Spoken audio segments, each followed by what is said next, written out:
it was a good choice for Disney to move more into 3D animation after being known as the 2D animation studio, or should they have left that type of animation to Pixar? I don't like the idea of are you this or are you that? And so them dropping 2D to go all 3D, I don't think is a great option.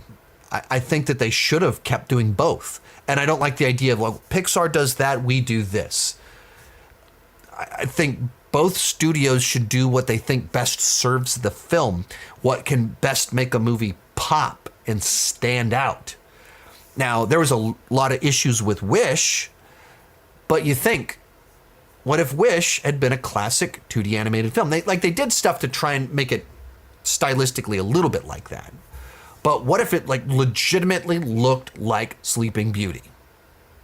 And you'd make it very much throwback 2D animation film for their 70th anniversary, and we're going back to a different way of making movies and celebrating our history by returning to the old forms, the old ways of making movies.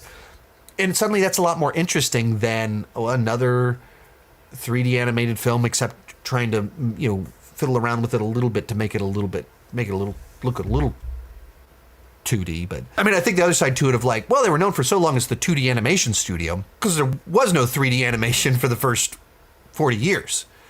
And then comes into play, and so then eventually they start doing some of that too.